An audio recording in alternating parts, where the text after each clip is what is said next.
Mrs. Kyindley's Christmas. It was nearly Christmas.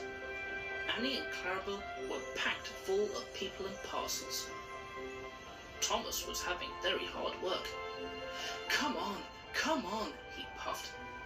We're feeling so full, grumbled the coaches. Thomas looked at the hill ahead. Can I do it? Can I do it?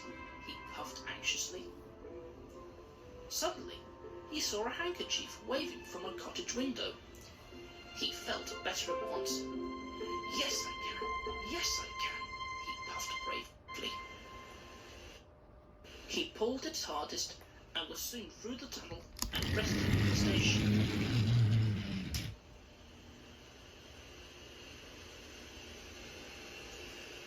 That was Mrs. Kyindley who waved to you, Thomas, his driver told him. She has to stay in bed all day.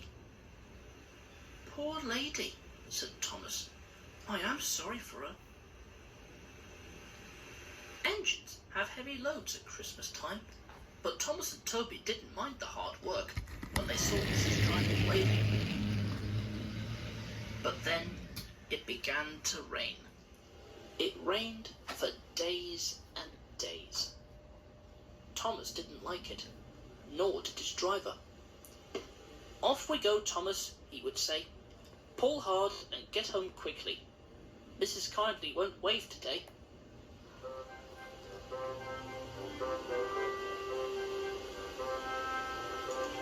But whether she waved or not, they always whistled when they passed the lonely little cottage. Its white walls stood out against the dark background of the hills. Hello? Exclaimed Thomas's fireman one day. Look at that! The driver came across the cab. Something's wrong there, he said. Hanging, flapping, and bedraggled from a window of the cottage was something that looked like a large red flag. Mrs. Kyindley needs help, I expect, said the driver, and put on the brakes. Thomas gently stopped.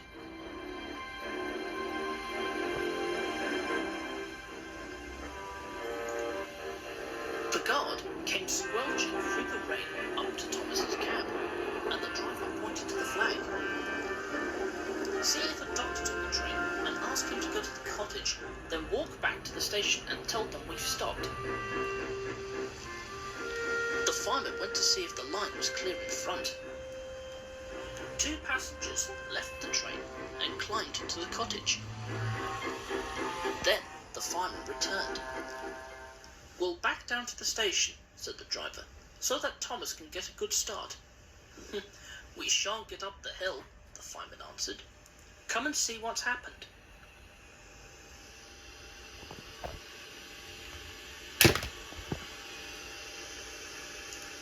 They walked along the line round the bend.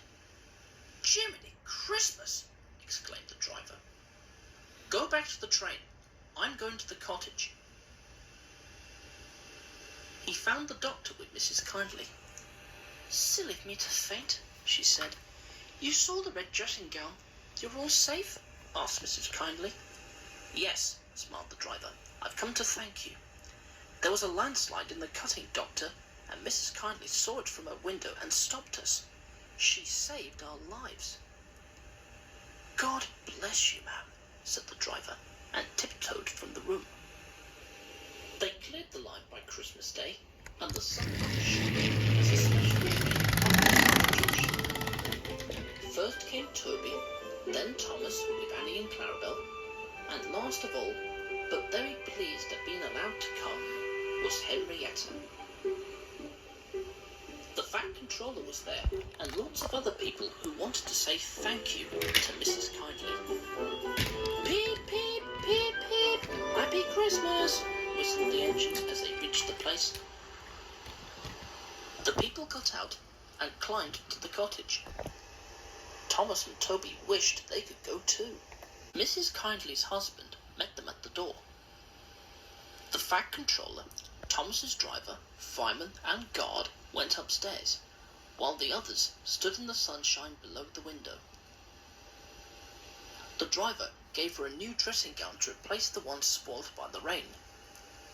The guard brought her some grapes, and the fireman gave her some woolly slippers and promised to bring some coal as a present from Thomas next time they passed.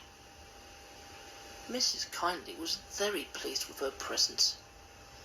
"You are very good to me," she said. "The passengers and I," said the Fat Controller, "hope you will accept these tickets for the South Coast, Mrs. Kyindley, and get really well in the sunshine.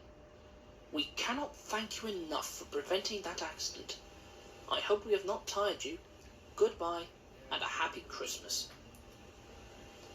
Then, going quietly downstairs, they joined the group outside the window and sang some carols before returning to the train. Mrs. Kyindley is now at Bournemouth, getting better every day, and Thomas and Toby are looking forward to the time when they can welcome her home.